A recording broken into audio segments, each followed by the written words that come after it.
Sénégal 7 TV, au plaisir de vous retrouver ci programme yi nga xamante ne dañu am mbégte saa su ne di ci ànd ak yéen mais également di ci ànd ak nos invités tey ñu am mbégte di fi recevoir l'ancien ministre Yoro Dia tey fas yéene waxtaan ak moom ci li nga xamante ne moom moo di tolluwaayu réew mi moo xam actualité économique bi wàllu justice bi également ak li nga xamante ni moo di sortie récente bu le PM Ousmane Sonko également le président Bassirou Diomaye Faye xawoon xam ngeen ni teewoon na foofee ci Séville également dina teew foofee ci États-Unis sur invitation de Donald Trump.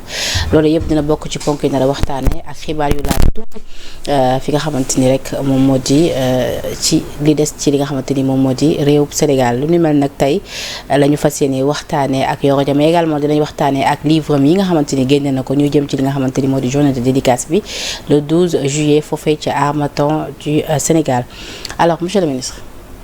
Penda tey blanc nga def de. non Penda maa ngi lay nuyu. maa ngi nuyu waa Sénégal di nuyu say auditeurs ak say téléspectateurs. non blanc bi nag parce que comme li may wax rek moom laay wax les douceurs de l'opposition. douceur de l'opposition xam nga opposition moom dafa baax ci démocratie mais opposition aussi dara daax ko ci démocratie.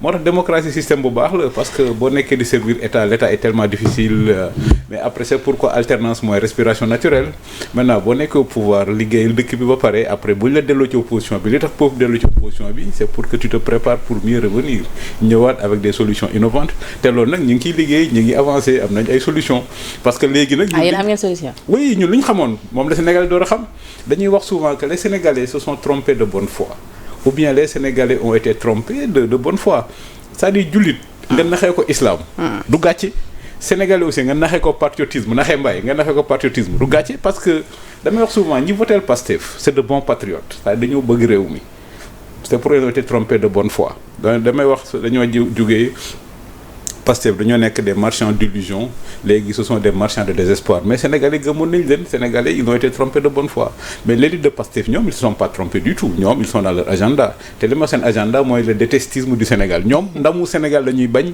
waayu Sénégal la ñuy bañ li koy wane en 2024 de 2014 à 2024 bi Amadou Ba ak Macky Sall lancé le PSE Sénégal dañu doon classé parmi les meilleures économies d'Afrique les économies les plus dynamiques pendant 10 ans on a eu des taux de croissance successifs ba ñu doon wax nous étions à 10 ans de l'émergence maintenant parce que c'était son objectif léegi nee nañ foo xool dans le monde léegi dañuy wax Sénégal c'est le pays le plus endetté d'Afrique c'est-à-dire ñoom loolu lañ bëgg. mais ñoom nee nañ c'est parce que fi ngeen ni ngeen bàyyee gaal gi la.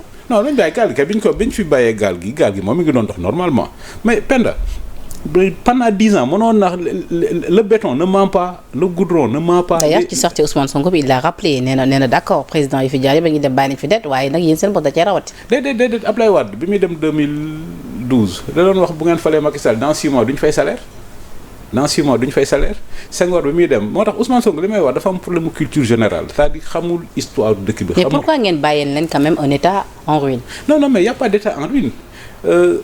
Senghor bi muy dem immédiatement Abdou Diouf bi ñu ñëwee dañu def le plan d'ajustement structurel ñu koy wax plan de réforme économique et financière Abdoulaye Wade da doon wax dans 6 mois bu ngeen falee Macky Sall salaire duñ ko fay pourtant Macky Sall bi mu ñëwee boolewu ci coow ut na ay solution li may wax yëpp Pastef. mais peut-être c'est parce que Abdoulaye Wade ni mu bàyyi woon réew mi c'était pas si catastrophique pour. non mais Macky Sall ni mu bàyyi réew mi c'est pas si catastrophique Penda. depuis ñii def nañ le quart du mandat ça fait 15 mois def nañ le quart du mandat mais ñi ngi fay salaire yi président ngi tukki premier ministre ngi tukki ñi ngi fay salaire yi le problème bi ñu am mooy ñoom c'est-à-dire dañoo benn problème rek lañ am te waxoon naa ko ci Twitter ñi may seetaan mën nañu xool ci Twitter bi Sonko waxee les chiffres sont faux sur ma page Twitter devenue X j'ai dit dans sa guerre contre le Sénégal Ousmane Sonko vient de remporter une grande victoire problème mu Sénégal foofu la commencé. da nga jàpp ni loolu erreur la woon. non mais c'est une faute politique. loolu kon moo ñu dugal ci. guute gi mais bu doon ñun opposition ñoo wax. donc c'était une déclaration à éviter. non mais bien sûr bu doon ñun opposition ñoo wax bu doon opposition moo wax l'État est en ruine ou bien la presse wax l'État est en ruine mais c'est le premier ministre du Sénégal de façon solennelle.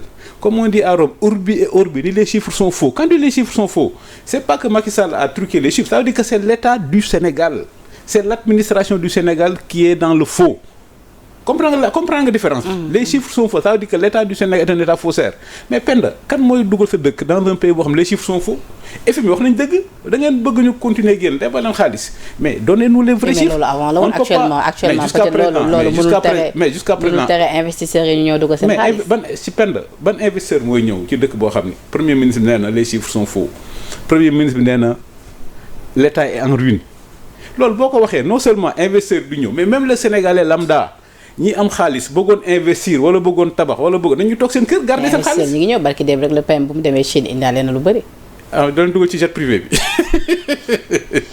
non mais dégg nga lu mu wax d'ailleurs neen les retombées vont se faire sentir. mais xaaral ba nga gis ko nous sommes comme Saint-Thomas problème mu Sénégal yëpp. non je veux dire réew mu mel ni Chine gis na par exemple jamono ji lañ jafe-jafe ñi am gisuñu wàllub économie. ci falsification des chiffres yi nga xamante ni le pays wax mais terewul ku mel ni Chine. pare nag pour que dañu accompagner. wala fi nee nañ.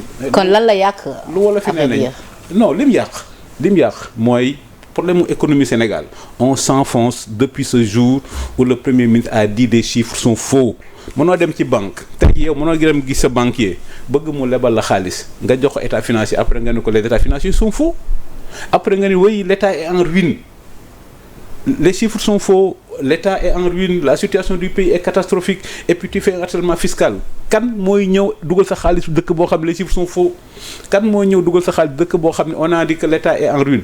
L'économie comme ni ma koy waxee l'économie se fonde sur la consommation et la consommation se fonde sur la confiance mais plus personne n'a confiance au Sénégal et c'est pourquoi j'ai dit Pastef a atteint son objectif Pastef ndamu Sénégal la ñuy bañ ak wayu Sénégal donc on est passé en 2024. pourquoi ñu bañ ndamu Sénégal ak wayu Sénégal. non moom lay wax xoolal discours de pour jubati yéen ñoom lu ñu wax da ngeen yàq. mais xoolal le discours de Pastef est-ce que mas nga dégg monsieur Ousmane Sonko annoncer une bonne nouvelle au Sénégal ba mu Ousmane Sonko ne Ousmane Sonko ba léegi est-ce que mu dégg mu annoncé une bonne nouvelle. ah si bonne nouvelle la ma sax. dem bu mu demee Chine. ah li mu wax ni les retombées woo mais loolu Naxe Mbaye la rek xam nga fii laa toogoo ci sa émission bi ni projet Pastef projet Naxe Mbaye la gars yi naan non ba léegi Naxe Mbaye la dañoo mel ni Christophe Colomb xam nga. barki dem tamit ki sox tamit bi mu waxee waxu plan de redressement loolu aussi tamit bonne nouvelle. Winston Churchill la doon tooñ socialiste nee na Christophe Colomb moo nekkoon le premier socialiste parce que bi mu dem Amérique. amuloon objectif xamuloon fu mu jëm parce que Inde la jëmoon amuloon objectif il était au milieu de l'océan au milieu de nulle part pas d'objectif xamul fu muy wàcc et puis tout ça aux frais de l'argent public parce que ils sont dans le même rôle que Christophe Colomb c'est-à-dire xamuñ fu ñu jëm dañuy tambambalu et tout ça aux frais de l'argent public. mais ils ont fait le quart du mandat bi 60 mois la def nañ 15 et pendant 15 mois est-ce que gis nga président de la République poser première pierre 15 mois est-ce que gis nga président de la République poser première pierre. kañ lay poser première pierre. mais inauguré na statue de Thiès. waaw c'est ça la différence waxoon naa ko fii wala statuette boobu loolu statue Thiès boobu gouverneur sax doyoon na ci gis nga Ablaye Wade. gis nga Ablaye li mu inauguré. gis nga monument de la Renaissance bi ça dépend. loolu mooy rôle lu Sénégal li Ablaye Wade def. ni je veux faire le plus grand monument d'Afrique. C'est ça le Sénégal c'est ça la place du Sénégal en Afrique il faut que nous ayons l'ambition d'être les premiers mais ñii nag dañoo fekk Sénégal nekk à l'avant-garde sur tous les domaines ñu delloo ñu à l'arrière-garde. waaw léegi parlant de première pierre. ñi ngi gis ab communiqué de presse bi nga xamante ni ñi on nous apprend que ni centre des grands brûlés dinañ amal li nga xamante ni moo di pose première pierre bi la fondation Sénélec en partenariat avec l'hôpital principal de Dakar procédera le vendredi 4 juillet maanaam ni ki ëllëg à 15h30 à la pose de la première pierre du centre de traitement des grands brûlés de l'hôpital principal de Dakar. Cet important événement sera présidé par le premier ministre Ousmane Sonko. waaw loolu day li wolof di wax nañ ko gërëmee benn wàllu bu mag c'est benn mbokk wàllu bu mag Makhtar Cissé parce que am na temps j'ai géré la com de Sénélec loolu projet bii mi ngi koy kii Makhtar Cissé la woon ak général Momar Sène donc ñoom ñoo ko kii at yu demee noonu waaw moom laa xam nga man président la laay wax mais état continuité la waaw état continuité mais justement c'est parce que état continuité la que débat sur l'endettement amul sens c'est-à-dire que ñii ay justificatifs la ñuy ut pour justifier leur échec pour ñoom leur échec c'est là il faut que ñu continuer à utiliser Macky Sall comme bouc émissaire il faut que ñu continuer utiliser la dette comme émissaire boo xool li ñuy wax endettement en 12 ans gis nga Sénégal ni ñu ko transformé mais ñoom li ñu leb depuis 15 mois fu ñu ko dugal gisoo béton 10 000 milliards dañu fu ñu ko dugal. d'ailleurs Cheikh Diba nee na dette bi du seen dette. mais comme nawet bi daaw du woon seen nawet comme nawetu daaw bi du woon seen nawet loolu laay wax boo xoolee ñun économiquement pendant 10 ans de 2014 à 2024 on était classé parmi les économies les plus dynamiques du monde pendant 10 ans mënuñu trafiquer ay chiffres béton du fen goudron du fen les 10 ans de Macky Sall gis nga BRT gis nga TER gis nga hôpitaux yi d'ailleurs loolu mooy trace de Pastef léegi hôpital Tivaouane pare na ñu ngi koy kii mais inauguré wuñ ko c'est-à-dire ñoom amuñ projet defuñ pose première pierre bëgguñ inaugurer les projets de Macky Sall moo tax lu ci bëri léegi en catimini la ñuy def projet Macky Sall yu bëri en termes d'hôpitaux ak leneen pare na mais bëgguñ ko inaugurer donc problème mu Sénégal lu tax bëgguñu ko inaugurer sëkk jëf li wala fi di wax suul kër du ko tere feeñ problème mu Sénégal jour boobu la commencé le seul responsable. et war nañ ko war a mën a inaugurer puisque les projets de Macky Sall projet askan bi yëpp. waaw l'état est une continuité ñoom nag nanguwuñ ko pour ñoom dañoo defee l'histoire du Sénégal commence par eux et va se terminer avec eux damay boo xoolee li Pastef ndamu Sénégal lay bañ wayu rafetu Sénégal lañ yàq le seul projet de Pastef c'est de banaliser le Sénégal yàgg naa ko wax économie.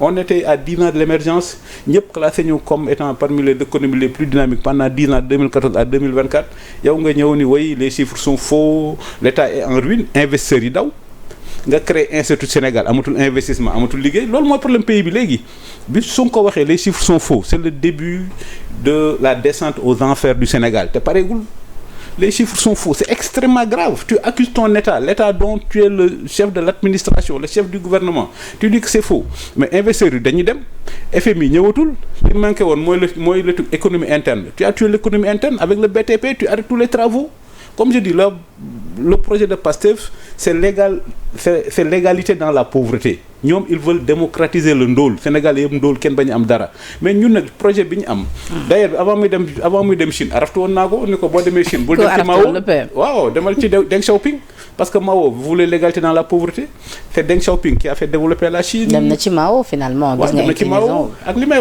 wax Pastef ndamu Sénégal la ñuy bañ boo nekkee premier du Sénégal ngay wax souverainisme li wala fi di wax lu waay du yow doo koy nuroo looy sol col Mao doo dem ci col Air de Sow wala col Air de Sow wala Juma Jeng Jaxate ñu sol mbubb bu rafet nga dem chinois ni kii kat lim sol rafet na ngay dem sol col Mao mooy wane ni gars yi xamuñu mënuñu ils vivent dans un monde boo xam c'est un monde irréel. waruma sol col Mao. mais même chinois sol duñ col Mao. nii sax.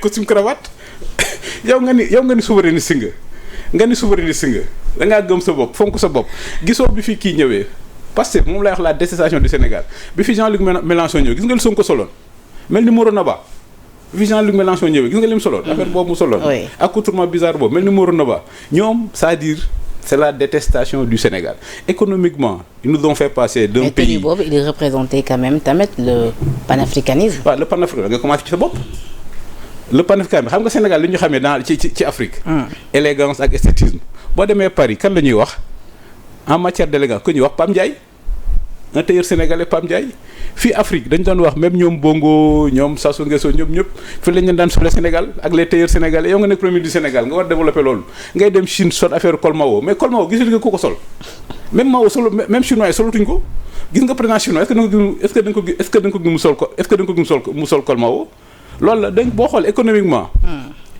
nous étions pré-émergents aujourd'hui Pastef se glorifie fièrement de dire que le Sénégal est le pays le plus endetté d'Afrique mais loolu dafa nga ni rafet na que tey ji Afrique yëpp du ñu xool ñu ne Sénégal c'est le pays le plus endetté diplomatie moom dañoo jógee Champions League Pastef yóbbu ñu nawetaan. non mais monsieur le ministre. non nawetaan la ñu yóbbu xool affaire CEDEAO bi. loolu yaakaar ngeen dem xool affaire CEDEAO bi ni mu demee. ni mu demee affaire Amadou Hott. affaire CEDEAO bi ni mu demee. kuñ ko jox Madame Bio. xam nga ñun nag xam nga lu tax damay wax man moi je suis profondément mais ba nii amuñu tamit certitude que ni le président quand même était ah si benn détail si xanaa gisu seen poste avant Diomaye di dem le conseil économique ak maître Tine la nga xam ne bi mu maître Tine oui Diomaye fera un excellent président de la CEDEAO mais bëggoon nañ ko di xam nga li tax démocratie baax moo tax ku nekk da pour yow lan moo tax après finalement boobu les postes ku nekk dafa war a nekk démocratie amul tax démocratie baax démocratie day tax li wala fi naan ku dul tukki doo xam fu dëkk neexee nit ñi mën a comparer ñun Macky Sall bi mu nekk au pouvoir Sénégal fu mu doon boxé Union africaine quand Sénégal di je suis candidat rek tout le monde di wër nañu ko jox Sénégal Union africaine guerre Russie-Ukraine bi mu amee ñan ñoo fa njëkk a dem Macky Sall lañ njëkk a woo mu dem di Poutine bon voilà affaire céréales yi des trucs comme ça affaire Afrique États-Unis mais c'est Macky Sall qui a parlé au nom de l'Afrique mais léegi on a des problèmes avec la CEDEAO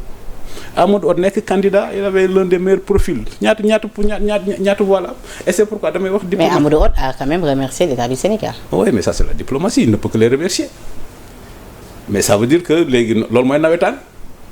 mais nañ taxaw quand même ci candidature Diomaye bi foofu ca CEDEAO. waaw loo jàpp ni moom moo waral tey jii peut-être réussir ko.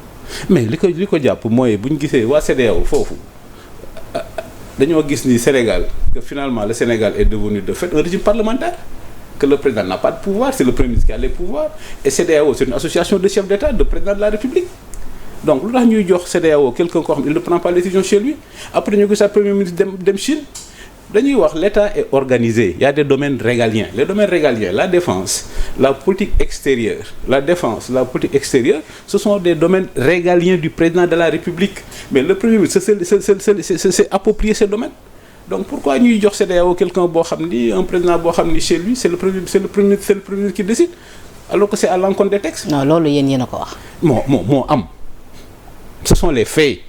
fii comme est-ce que gis nga fi premier ministre mën nga gis premier ministre Sénégal mu dem Chine ay président di ko recevoir est-ce que mën nga gis premier ministre Sénégal mu jël avion di def des tournées en Afrique de l'Ouest c'est-à-dire il faut pas que nos Sénégalais impactent sur l'image du Sénégal à l'étranger c'est-à-dire le Sénégal est devenu un pays illisible pour les autres pays africains le Sénégal est devenu un pays illisible mais moo tax l'illisibilité boobu moo tax notre diplomatie nous sommes passés de Champions League à nawetaan. Et qu'est-ce qu'il y a lieu de faire? Mais ce qu'il y a lieu de faire, c'est que le président de la République assume pleinement ses fonctions. Maintenant, les trucs de Pastef là, c'est des trucs privés. Aujourd'hui, qui se souvient qu'Abdou Diouf a été... Lan ngay tuddee assume pleinement ses fonctions? Non, qui se souvient aujourd'hui qu'Abdou Diouf a été élu grâce à l'article 35? Mais Diomaye a été mieux élu qu'Abdou Diouf la première fois. Abdou Diouf, Senghor, dafa nekk premier ministre Senghor démissionné, mu nekk président. Donc il n'a pas été élu, mais Abdou Diouf a assumé pleinement ses fonctions. Maintenant, quelles que soient les conditions d'élection de Diomaye, il faut que, à partir du moment où il devient le président de la République, il devient le président de tous les Sénégalais. Et nous voulons avoir un président de la République. Un président de la République, c'est celui qui s'occupe de politique extérieure, de défense, d'économie. Voilà, c'est ça un président de la République. Pas un président qui se confine au palais, comme je dis souvent, au palais dans les airs. Il y a une illisibilité. Sur l'international, on est devenu la risée du monde. On est devenu la risée du continent. On ne sait pas qui décide. Un premier ministre qui prend un jet privé, qui fait le tournée des chefs d'État, qui va voir des présidents de la République, qui discute avec eux, qui va voir le président du Côte d'Ivoire, qui va voir le président de Sierra Leone, qui va voir le président de Guinée. Mais ban problème ngeen am ak jet privé bi parce que depuis lors yéen a ngi koy wax di ko ŋaaññi tout le temps amul droit tukki jël li nga xamante ni. parce que c'est-à-dire tukki na jël fi avion présidentiel ngeen kaas. li ma gëm mooy li ma doon dénoncer warul woon jël avion de commandement bi et ça c'est un combat que nous devons gagner man li ma gëm mooy lu waay di wuyoo da koy nuroo c'est-à-dire ñoom ñoo fi woote rupture ñoo fi woote diminution du train de vie de l'État mais ils n'ont qu'à le faire tu peux pas demander aux Sénégalais de serrer la ceinture de faire des efforts si toi-même tu le fais pas. Tu peux pas dire la situation est difficile, je demande au Sénégal de faire des efforts et tu te pavantes dans le monde en jet privé ñoom lu ñu wax don de soi à la patrie. Dis-moi seen slogan. Don de soi à la patrie. Jël jet privé, est-ce que c'est un don de soi? Au contraire, c'est un confort. Don de soi à la patrie. Est-ce que jënd une cinquantaine de voitures pour les députés, est-ce que c'est don de soi à la patrie? Les députés doivent donner le bon exemple. Mais nécessité la. Pas nécessité la. Yéen député yi am. Déedéet, don de soi à la patrie mooy sacrifice. Mais jënd 4x4 50 millions c'est un doux sacrifice. Ce sacrifice là tout le monde est prêt à le faire. Xam nga aussi on dit dafa am benn penseur grec bu mag bu tudd Sénèque nee na long est le chemin des préceptes, court est le chemin de l'exemple. Quand tu gouvernes c'est l'exemplarité. Tu dois donner le bon exemple. Est-ce que tamit nekku leen di demander tey jii wala boo di exiger l'impossible tey jii à ce régime? L'impossible? Oui. Non, on ne demande pas l'impossible. C'est-à-dire yéen ci seen nguur. Le premier ministre. C'est-à-dire yéen ci seen nguur yéen a ngi woon ci benn confort. Yéen a ngi woon ci benn confort. Nous on l'assume. Seen député yi ñu ngi woon ci benn confort. Pourquoi tey jii yéen wu leen ko tey jii député yu 15e législature. Un premier ministre qui veut faire des économies jusqu'à réglementer les machines à café. Amoon na article premier bu yoo affaire réglementer machine à café. Oui. Comment tu peux demander aux gens de faire des efforts même sur les machines à café et toi-même tu te pavanes en jet privé? C'est pas cohérent. maintenant bu doon da nga joxe exemple ñëpp topp la mais bu doon nga jiitu nag tu donnes des préceptes et tu ne le fais pas par exemple mais kenn du la topp. man li ma gëm l'état c'est le prestige.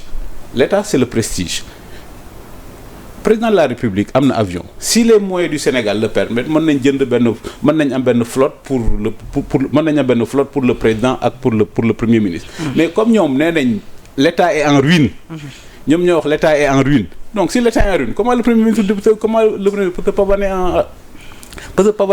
se pavaner en jet privé. Parlons sax d'avion maa ngi gis Madiambal Diagne te mi ngi xëy tweeté ni le cortège du président Faye a provoqué d'énormes encombrements dans la circulation à Dakar hier après-midi. Il serait utile de mieux programmer les horaires des déplacements officiels pour éviter d'importuner les usagers de la route, notamment aux heures de pointe.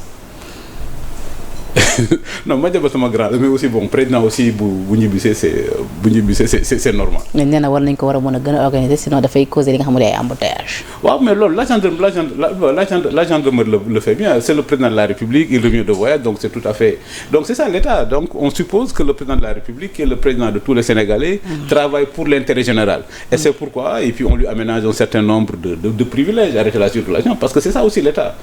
Le président de la République, c'est le président de tous les Sénégalais. On pense qu'il travaille pour le pays. Donc c'est tout à fait normal que Bouy Guène lui fasse un certain nombre de choses parce qu'il travaille pour nous. D'accord. Maintenant, la bonne question, mais est-ce qu'il travaille bien ou est-ce qu'il ne travaille pas? Et puis ça, les chiffres ne mentent pas. Mais loolu nag c'est aux Sénégalais d'en juger. Mais parlons de chiffres. Tey jii noo jàngatee publication rapport trimestriel 2024-2025 mais également accompagné ko par sànq tof naa ko mais bëggoo ci taxaw certainement parce que le rapport yu rafet nga am ak Cheikh Diba mais quand même monsieur le ministre loolu il va falloir que nga indi sa commentaire par rapport ak propos yi nga xam tenir na ko à l'Assemblée nationale concernant la dette. waaw mais Cheikh moom sama rakk la moi je l'ai connu depuis longtemps il est extrêmement compétent mais li mu wax Assemblée nationale enfin erreur la xam naa peut-être dafa il n'est pas loin du burn-out c'est-à-dire aujourd'hui Sénégal moom da Cheikh Diba moo ci gën a métti liggéey man xam naa ko il est sama rakk la sama xarit la il est brillant il est extrêmement compétent. moo ci gën a métti liggéey. Non mais finance quand tu as un premier qui s'appelle Ousmane Sonko le ministre des Finances c'est lui qui doit enrichir le pays. C'est lui qui doit drainer les capitaux, c'est lui qui doit drainer les investisseurs, il doit rassurer. Quand tu as un premier ministre qui fait peur, qui menace les investisseurs, qui dit l'État est en ruine, les chiffres sont faux, je défie les Sénégalais. Monsignor Deg Ousmane Sonko joxe une bonne nouvelle. Un premier ministre quand même, c'est le Sénégal. Le premier ministre doit redonner confiance au pays, le premier doit rassurer le pays comme li may wax Sénégal bu ñu defoon un petit effort rek ñu mel ni Dubaï wala ñu mel ni Suisse mais avec le premier ministre que nous avons avec tout le respect qu'on lui doit est-ce que ba mu nekkee dans la vie publique ba léegi mas nga dégg monsieur Ousmane Sonko doon joxe une bonne nouvelle je mets au défi les gens mais toujours catastrophe. Oui mais Cheikh Diba aussi tamit contredire ko moom li mu waxoon rek mooy dañoo war a apporter ay réformes ci li nga xamante anam bi ñuy produire ay rapport ak yu ñu mel ak anam bi nga xamante noonu la ñuy doxalee. mais ak également persister ci ni quand même la dette plutôt est soutenable. mais waaw xam nga ñoom la ñu wax. loolu Cheikh Diba wax. Cheikh na la dette est soutenable. oui man Cheikh laa gëmali Ousmane Sonko wax que à partir du moment où la dette est soutenable l'État n'est pas en ruine xam nga aussi y a un problème de cohérence à partir du moment où la dette est soutenable l'État n'est pas en ruine la dette. boo xoolee les États-Unis wax naa ko fii les États-Unis sont l'un des pays les plus endettés le Japon pays endetté France aujourd'hui ils sont presque à 120%. S'endetter n'est pas mauvais en soi mais c'est où est-ce que tu mets l'argent ñun li ñuy laaj ñoom depuis 15 mois tout l'argent qu'ils ont toute la dette qu'ils ont pris fan lañ ko dugal ñun en 12 ans l'endettement bi ñuy reproché xam nit ñi xam nañ fi mu dem. nit ñi concrètement gis nañ fi mu dem c'est dans le béton c'est dans le goudron c'est dans beaucoup de choses Penda Sénégal li ñu war a taxaw mooy il faut arrêter la descente aux enfers que la descente aux enfers Sonko a plongé le pays dans la descente aux enfers depuis qu'il a dit les chiffres sont faux problème mu Sénégal yëpp foofu la jógee parce que li may wax économie c'est la confiance boo xoolee président Roosevelt bi ñu ko falee en 32 c'était la crise la plus grave des États-Unis et il l'a réglé comment il l'a réglé en redonnant confiance aux Américains en leur disant nous sommes l'Amérique nous sommes un grand peuple n'ayez pas peur the only thing we have to fear is fear itself la seule chose dont nous devons avoir peur c'est la peur elle-même nous sommes l'Amérique nous allons nous en sortir les Américains gëm ko dellu comme continuer liggéey il a redressé le pays mais ce qu'on attend de Bassirou Diomaye Faye d'Ousmane Sonko et puis ñoom ils sont pas dans la situation de l'Amérique de 32 ils ont hérité d'un pays dont les clignotants sont au vert pendant 10 ans mënuñoo nax Banque mondiale pendant 10 ans mënuñoo nax FMI pendant 10 ans bu doon dañuy naxaatee comme eux ñoom seen projet na xembaale pendant 5 ans du ngeen gis dara mais Macky Sall pendant 10 ans gis nga BRT gis nga TER gis nga leneen ak leneen la confiance moo tax ñu gagné Coupe d'Afrique c'est-à-dire un grand chef est un marchand d'espérance. Quand tu diriges un pays tu dois vendre de l'espérance et de l'espoir. mais par rapport ak dette bi c'est des marchands de désespoir. ak fi mu yegg si c'est-à-dire 10 000 milliards li fay bor en 14 mois. li fay bor économiquement li fay bor mooy liggéey que tu mettes le pays au travail. kon faudrait pas que ñuy leb pour di fay. non c'est-à-dire mën nañ leb mais concomitamment ak ñuy leb il faut qu'ils mettent le pays au travail. Mettre le pays au travail, c'est redonner confiance aux Sénégalais, c'est redonner confiance aux investisseurs, c'est redonner confiance au privé national. Mais le Sénégal vit une situation dramatique. Ça veut dire que l'économie ne fonctionne pas, tout est à l'arrêt et puis il y a une pression fiscale. Mais ci 14 mois nit ñi bu ñu liggéeyee nañ fay TVA, nit ñi bu ñu liggéeyee nañ fay impôt sur le bénéfice, nit ñi bu ñu liggéeyee nañ fay impôt. Loolu mooy wàññi affaire dette bi. Donc dette en soi c'est pas grave mais li wàññi dette mooy Sénégal bu am na benn kii bu ñu waroon def boo xoolee la capacité de développement du Sénégal tey jii si l'économie redémarre nit ñu commencé importer le BTP reprend nit ñu commencé importer ciment fay TVA marché yi doxaat ku nekk bu ñu amee xaalis ku nit ñi fay impôt bu boobaa dëkk bi jëm kanam mais le Sénégal c'est la double peine c'est quoi ce que j'appelle la double peine mooy Pastef a tué l'économie donc il y a plus de production il y a plus de revenus ni rien et puis ñu teg ci pression fiscale c'est la double peine. Les gens souffrent, il y a le marasme, les gens n'ont pas confiance. Dëkk nag bu nekkee foofu ñi am as tuut. Mais ça aussi c'est le don de soi pour la patrie, il faut que nit yi. mais ñoom rek ñoo ko sentirul pour fi ñu jëm d'ailleurs keroog loolu la PM wax. mun lan il faut que ñëpp góorgóorlu ci ñëpp ànd ak ñoom ñu serrer un tout petit peu la ceinture pour le moment en attendant plan de redressement bi nga xamante ne annoncé na ko. léegi la ñu door wax plan de redressement xam nga léeg-léeg moom laay waxoon seen projet na xembaay la après 15 mois la ñu door wax plan de redressement donc pendant 15 mois lu ñu def. xam nga buñ la falee nga toog 15 mois après le quart du mandat door wax plan de redressement donc pendant 15 mois lu ñu def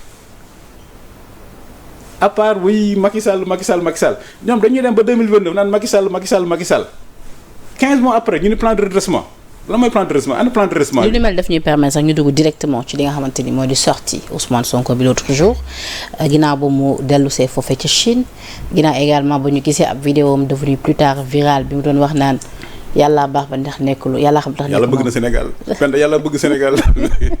lu tax nekk moo d'ailleurs sa commentaire ci boobu la. ci boobu la non Penda yàlla bëgg Sénégal. ngóor si bu nekkoon suñu président dëkk bi yàqu. parce que nee na booba tey ñi war a wax rek ñoom ñooy nekk di wax. waaw mais Penda dañoo war a wax alhamdulilah rabbil alamin yàlla ku bëgg Sénégal la. ku bëgg Sénégal li tax moom nekkul président yàlla rek ko xam moo tax man yàlla ku bëgg Sénégal la Penda. Le monsieur est premier ministre regarde ses déclarations kii bu nekkoon président fu Sénégal jëm il n'est que premier ministre regarde ses déclarations ses excès ses menaces je vais effacer les gens tu menaces les magistrats tu menaces les journalistes tu réduis le pays à ta personne kii bu nekkoon président yàlla rek a bëgg Sénégal moom li mu wax yàlla ko waxloo ay bu ma nekkoon président yàlla rek xam tax defu ko Sénégal yàlla rek xam tax nekkul. mais le PM dafa jàpp ni yéen ak ni ngeen def réew mi. ak ni ngeen yàqee réew mi ak ni ngeen këppee gaalu réew mi tey jii waru leen am lu ngeen wax yéen da ngeen war a raser les murs. Penda loolu pour une fois Ousmane Sonko est sincère parce qu'il a dit à l'Assemblée nationale il y a pas matière à s'opposer lui c'est l'opposition c'est pas les propos des gens de l'opposition c'est pas les propos des chroniqueurs c'est l'existence même de l'opposition qui est son problème et l'opposition. mais moom jàpp na ni yéen matu leen ay opposants. waaw mais moo tax mais non. d'ailleurs nee na vous êtes des résidus. nee na xam nga résidu le thème ça n'envoie à quoi c'est grave dans un pays comme le Sénégal la plus vieille démocratie du Sénégal on a un premier ministre qui qualifie l'opposition de résidu dans un premier ministre qui estime qu'il n'y a pas matière à s'opposer dans un premier ministre qui dit way bu ma nekk comme président ñii di wax yëpp duñu wax mais ça veut dire que le gars est un dictateur mais moi je suis prof de sciences politiques yàgg naa ko wax mais Sonko va vers ses deux plus grandes défaites. Et ces deux plus grandes défaites, c'est le combat contre la presse et le combat contre les magistrats. C'est des combats qu'il ne peut pas gagner. Le may wax souvent, ñun en sciences politiques on compare. Quand tu fais des démarches comparatives, les régimes totalitaires, ils utilisent la violence, insurrection, menace, manipulation pour arriver au pouvoir. First step. Second step, un régime totalitaire bu ñëw au pouvoir, il combat deux choses.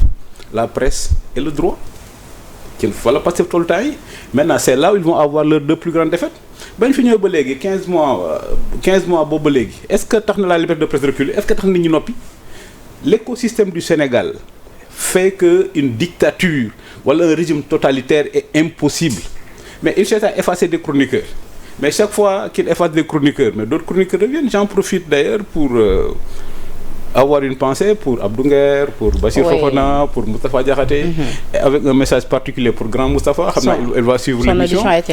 On l'attend impatiemment pour le soupe kandja de la solidarité. Il comprendra. C'est un message codé, donc on attend impatiemment Moustapha Diakhaté pour le grand soupe kandja de la solidarité. Il comprendra. Donc, les 2 plus grandes défaites de Pastef, ça va être les magistrats, le combat contre la magistrature et le combat contre la presse. Mais depuis 15 mois, ils font tout pour détruire la presse. Ils ne peuvent pas réussir par la fiscalité, par les menaces, jusqu'à présent la presse. C'est-à-dire, monsieur le ministre, là, tu as même eu un point, parenthèse, de femme solo par rapport à les marqué actualité.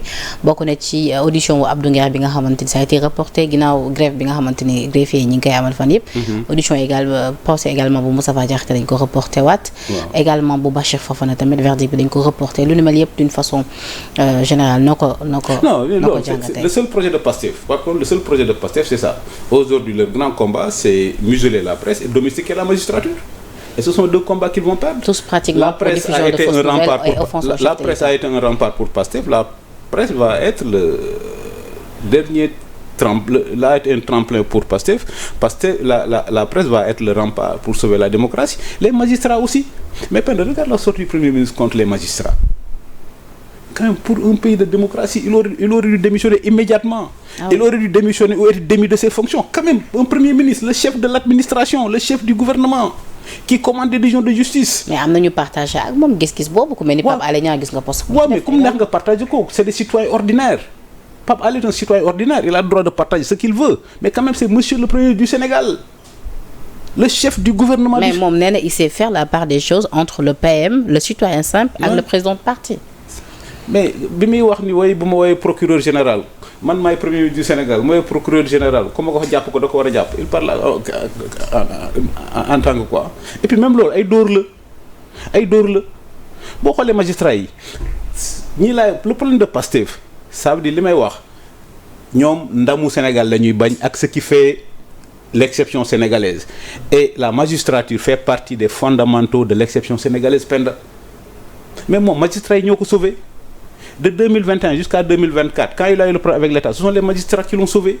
Mais maintenant, dans les régimes totalitaires, les gens qui ne sont pas des démocrates, les gens qui ont des instincts totalitaires, les seuls bons magistrats, ce sont les magistrats qui rendent des verdicts qui leur sont favorables. C'est dans leur tête. Les meilleurs magistrats, ce sont les magistrats qui leur rendent des décisions favorables. Tous ceux qui ne sont pas d'accord avec eux sont de mauvais magistrats. Dans leur conception, ils veulent des magistrats qui ont fait ce qu'on appelait les procès de Moscou. Les magistrats qui étaient à la solde de Staline. Ce sont les magistrats qui construisent des dossiers pour te condamner. Mais là, au Sénégal, j'en profite pour rendre hommage aux brillants magistrats de l'histoire du Sénégal qui ont fait aujourd'hui ce qui est devenu notre magistrature. Je pense à mon ami et doyen Ousmane Camara que je salue. Bon, le Sénégal, même Senghor, 1963, dans les années 60, à l'époque de Idi Amin Dada, de Bokassa, les magistrats du Sénégal prenaient des décisions contre Senghor. Et ñoom Ousmane Goundiam, c'est ça le Sénégal. Ñoom waa Pastef dañoo xamuñu jànguñu. Ils pensent que le Sénégal commence par eux. On a eu de grands magistrats, Kéba Mbaye, Ousmane Goundiam, Isaac Foster, Assane Bassirou Diouf, Ablaye Wade. ñaata yoon la ko am problème Abdou Diouf jàppale ko article 80 magistrat yi bàyyi ko. Et c'est ça la magistrature. En démocratie, le seul moment où tu vois des gens assis, le président debout, c'est des magistrats. Quand le président prête serment. Donc la magistrature est importante. Et c'est pourquoi les gens de l'UMS, Union des magistrats du Sénégal, doivent se lever et défendre les magistrats. Il ne nous appartient pas, l'UMS doit se lever et défendre les magistrats. Donc c'est ça la magistrature. Sonko doit tout aux magistrats. Et le président de la République je donne un exemple. qui siège toujours au Conseil supérieur de la magistrature. Problème avec l'État du Sénégal. Lan moo war a nekk posture am ci sortie Ousmane Sonko bi. Le président de la République. Oui. Mais dans un pays normal où le président exerce la plupart de ses pouvoirs, mais il devait démissionner de ses fonctions. Il devait démissionner de ses fonctions. Premier ministre du Sénégal. tu commandes une décision de justice qui vient de la Cour suprême parce que ça te concerne. C'est pourquoi je dis nous allons perdre 5 ans parce que M. Ousmane Sonko va réduire ce mandat à ses combats personnels. Li ñuy wax en France la lettre de cachet, ça veut dire que la lettre de cachet à l'époque de François Ier, de Louis XVI, la lettre de cachet ou de Louis XIV plutôt, la lettre de cachet, le roi day jël benn feuille blanche bind ci sa tur. Oui, mais Ousmane Sonko bu bindee sa tur bu demee ñu jàpp la mais Penda il faut que. oui mais c'est-à-dire benn exemple bu simple. moom warul wax dara magistrat yi. lu tax bi mu fa amee problème. dafa dem def recours bi mu defee recours Ziguinchor. qui l'a remis dans le jeu un magistrat lui a donné raison. Le juge Sabassi Faye à Ziguinchor en disant que non, défaut de publicité. Et l'État du Sénégal a respecté la décision. C'est ça l'État de droit. L'État se soumet au droit. li may wax alternance dafa baax parce que ku dul tukki doo xam fu dëkk neexee mais ñun quand le juge Sabassi Faye a donné raison Ousmane Sonko mais est-ce que dañu ko menacé est-ce que di nga ñu wax ci dara on a fait des recours nous quand les décisions de justice ne nous étaient pas favorables en bon républicain nous on faisait des recours on n'a jamais menacé aucun magistrat. Donc Ousmane Sonko il doit tout au magistrat bi mu amee problème dem Ziguinchor c'est un magistrat qui l'a remis dans le jeu affaire bi ñëw Dakar mu dem Cour suprême l'affaire a été cassée ñu dem tribunal Dakar beneen magistrat le juge Thion jox ko dëgg c'est ça la magistrature selon que vous soyez riche ou pauvre la justice vous rendra blanc ou noir. Oui, mais selon que vous soyez premier ministre du Sénégal ou citoyen ordinaire. Mais mon problème bu mu ci am monsieur le ministre mooy jàpp na ni tey jii les mêmes personnes yi fi nekkoon démb te nga xamante ni si jamono bi mu nekk ci opposition bi jàppoon na ni ñooñu dañ leen daan wax ni defal ñu def ñooñu ñoo fi nekk ba tey donc tey jii jàppoon ni tamit ak xam la moom bu fekkee dañ ko jox décision bi xam àndu ci mu commenté ko partagé ko ak askan bi comme ni mu ko yàgg defee. C'est parce que magistrat yi fi nekkoon démb ñoo fi nekk tey que quand le président Macky Sall a voulu reporter les élections les magistrats ont dit non. Ce sont les mêmes magistrats quand Amadou Ba a fait sa loi là ce sont les mêmes magistrats qui disent non donc le premier doit se glorifier de la continuité de l'État. te moom sax waxul magistrat yëpp dafa ne ñenn ñi dafa ne am na si ñoom ñoo xamante ni ils sont corrompus loolu la wax. waaw mais moom dafa ne am na si ñoom. donc ñan ñoo ko si la décision de lui est favorable donc les magistrats sont corrompus donc si la décision lui est favorable ça veut dire qu'est-ce qu'il doit dire des autres mais c'est ça qui n'est pas bon et c'est ça qui doit pas sortir de la bouche du Premier ministre. Une décision ne m'est pas favorable, les magistrats sont corrompus. Donc si une décision m'est favorable, on en déduit quoi? Penda, moi je connais les magistrats du Sénégal. Nous avons une grande magistrature et j'en profite pour les rendre hommage et leur apporter ma solidarité. C'est des gens extrêmement brillants, c'est des gens extrêmement sérieux qui font leur travail. Ça veut dire que li ma la wax ni, je t'ai donné 2 exemples. Bi mu fi amee problème, les magistrats lui ont donné raison. Quand tu vois la longue guérilla judiciaire là que Ousmane Sonko a mené contre l'État du Sénégal de 2021 jusqu'à 2024, mais ça montre que la justice fonctionne normalement.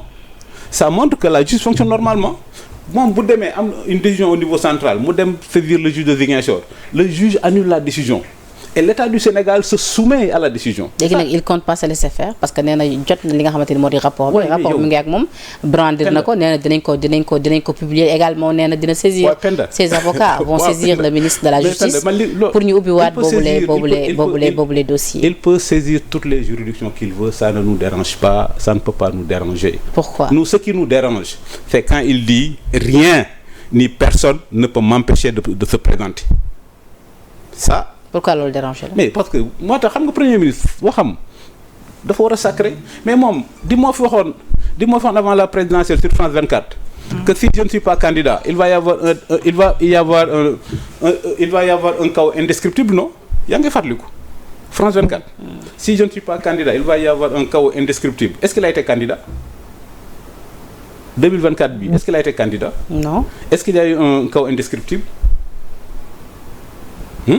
Mais on peut dire c'est-à-dire entre guillemets il a été candidat puisque moom mooy Diomaye mooy Sonko. mais on peut dire que ni oui il a été candidat. Non on verra comme je dis toujours depuis 2024 Sonko mooy Diomaye mooy Sonko mais Diomaye deviendra Senghor et Sonko deviendra Mamadou Dia.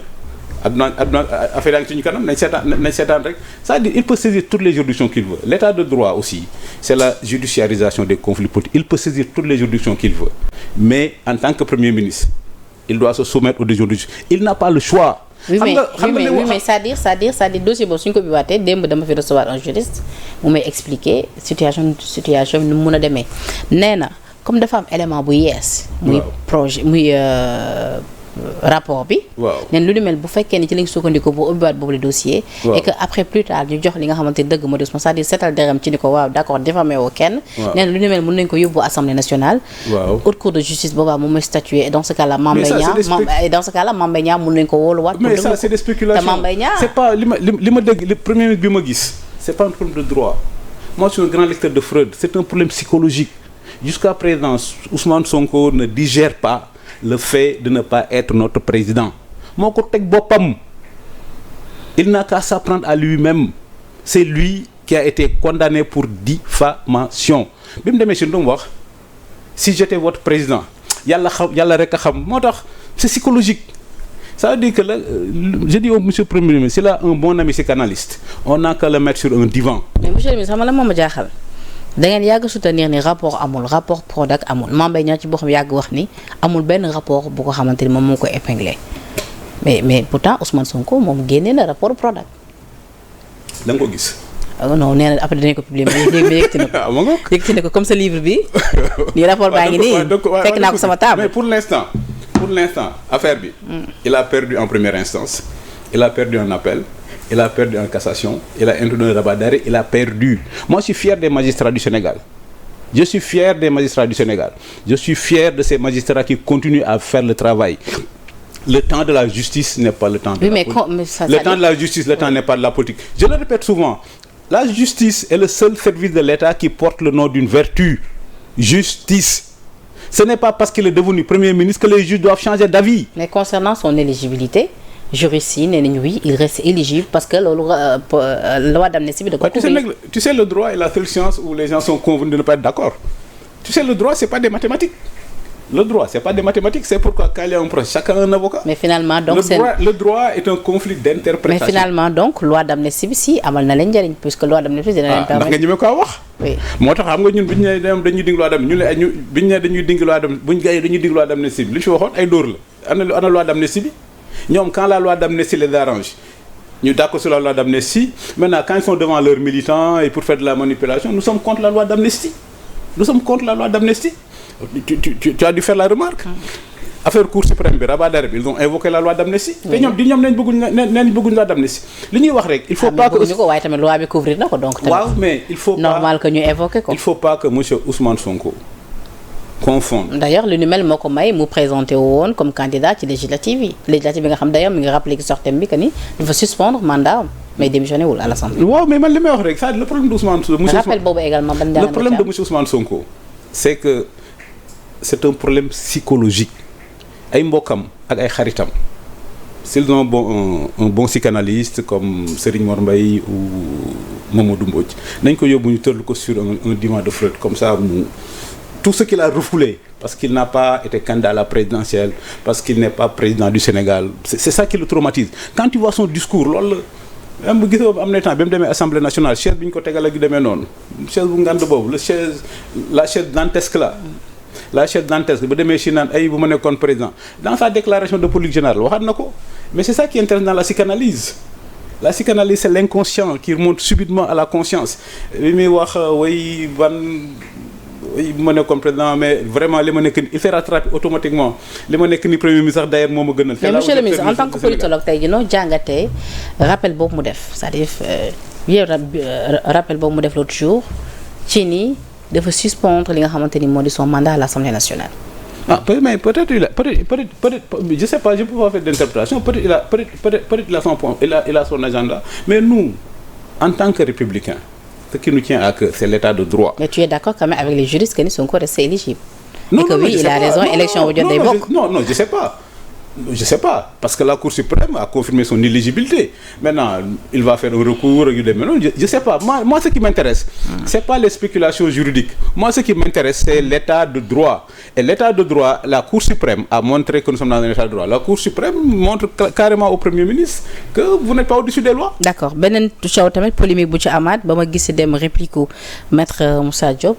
ci li nga xamante ni moo di vidéo yi nga xamante ay jege ñaam les Azoura et autres donc le PM nee na moom en personne moom moo jël vidéo yi bu ko gisee jébbal ko monsieur le ministre de la justice ngir mu def liggéeyam comme pour dire que ni moom faralul ci ay jegeñaayam ci loo xamante ni du lu yoon nee na nag loolu terewul li nga xamante ni sekk na ko ak ñoom après dina ko matal ba mu mat sëkk lu ni mel nekk maître Moussa Diop nee na amul ndax nee na moom moo jël vidéo yi moom moo ko tasaare. waaw mais Penda loolu du rôle premier ministre du Sénégal.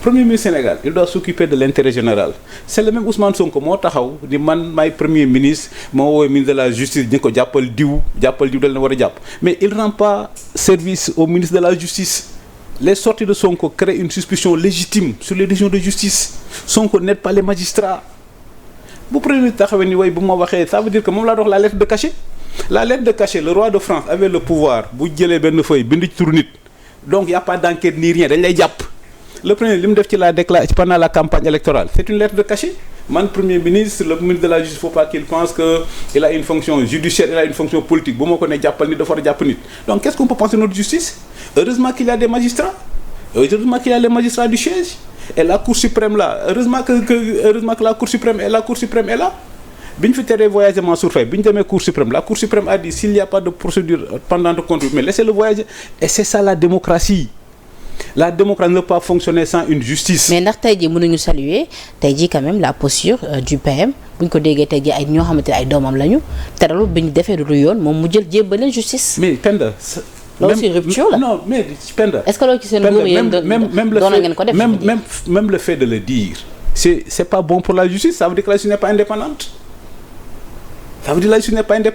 C'est pas à lui oui dama lay jébbal justice la justice quand on dit égalité en démocratie c'est pas égalité de fortune c'est pas égalité de naissance c'est l'égalité devant la loi le citoyen lambda on lui applique la loi il respecte la loi a fortiori le premier ministre du Sénégal donc le premier ministre du Sénégal n'a pas à faire des lives pour attaquer les magistrats n'a pas à faire des lives pour commenter des décisions de justice et c'est ça l'état de droit mais ñoom li ñu doon yaakaar comme li may wax Pastef ils veulent non pas un parti état mais ils veulent l'état parti donc ils ont pensé naïvement que oui ils ont le pouvoir ils ont le président de la République oui ils ont le premier ministre donc de fait normalement la Cour suprême non ce n'est pas parce que eux ils ont nommé le président de la Cour suprême que la Cour suprême doit obéir à leur desiderata non c'est ce qu'on appelle le devoir d'ingratitude le président de la Cour suprême les magistrats de la Cour suprême sont là pour dire le droit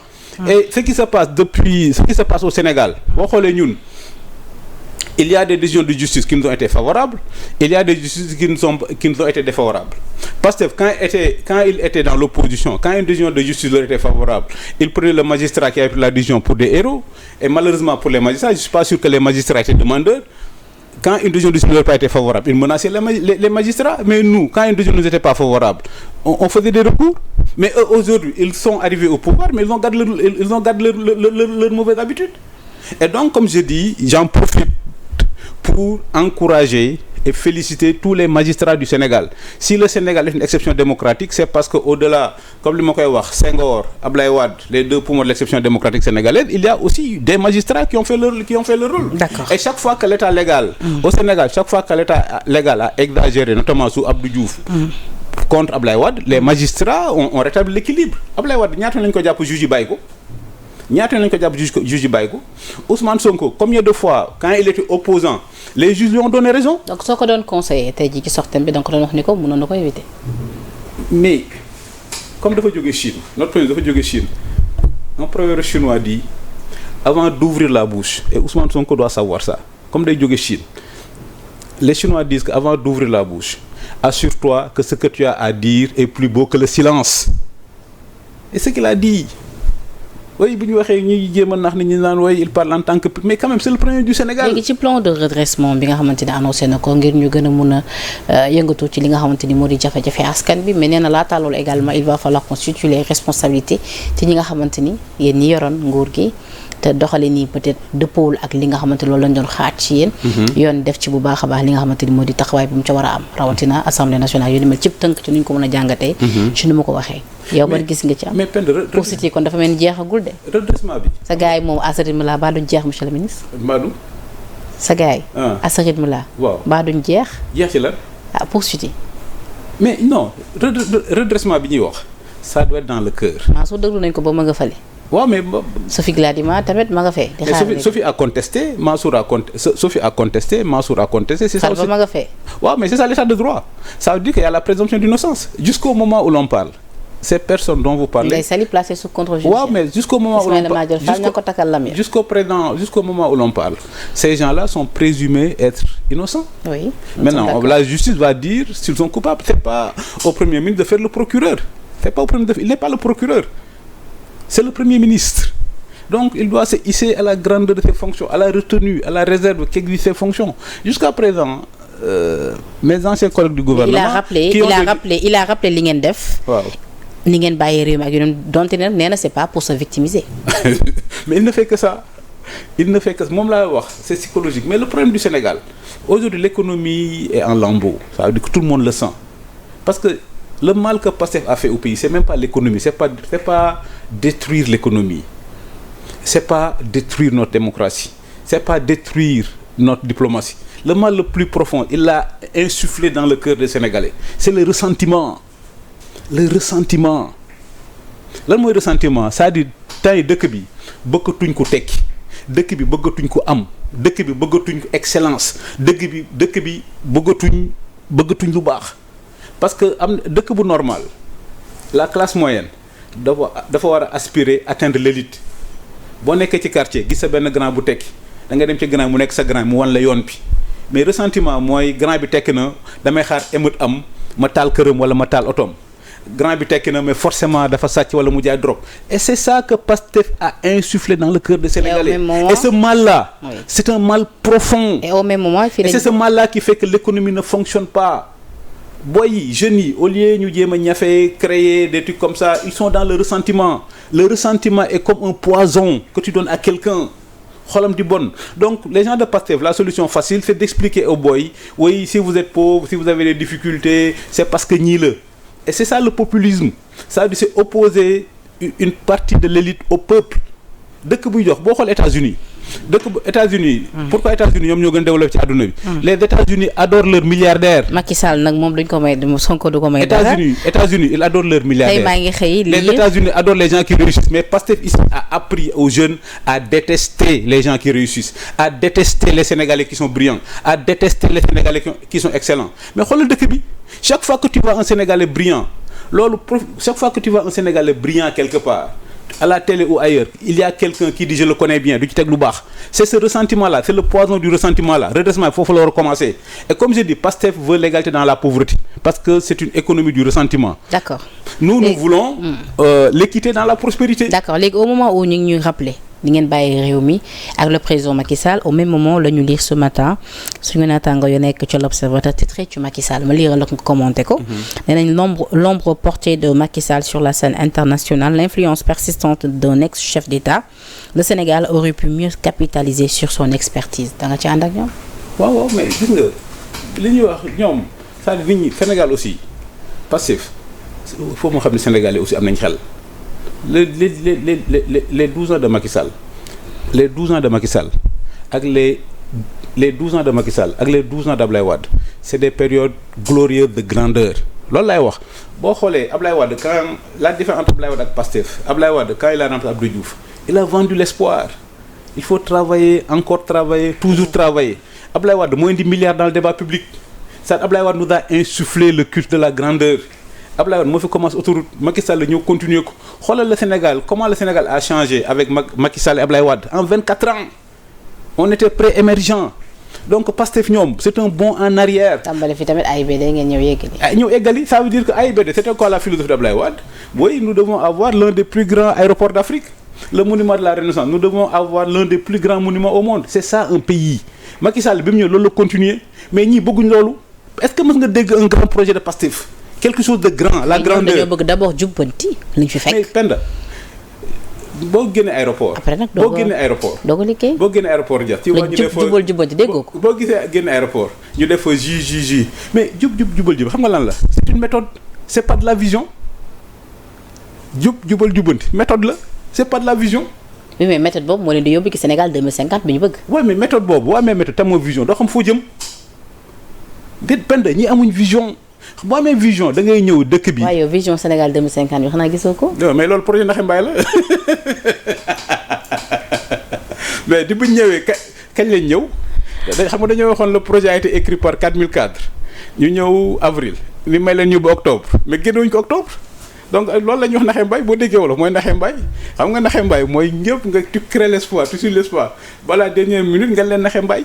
Penda il faut que sérieusement le Sénégal ne peut pas se permettre de perdre 5 ans le pays n'a pas un problème politique le pays n'a pas un problème institutionnel. mais dégg nga fi Waly Diouf Bodian nii même su fekkee loolu rek mooy nekk seen bilan dinañ d'abord redresser. parce que xam nañ amuñ bilan mais traquer ñi nga xamante ñoom ñoo di sàcc. waaw mais xam nga ñoom xam nañ li Waly Diouf Bodian wax mon ami Waly j'en profite pour le saluer d'ailleurs même s'il joue au nervi c'est mon ami mais li mu wax nee nañ leur bilan ça va être ça donc leur bilan ça va être la traque donc 5 ans de traque loolu mooy nekk seen bilan mais parce que Waly anticipe parce qu'il sait qu'il y aura pas de bilan.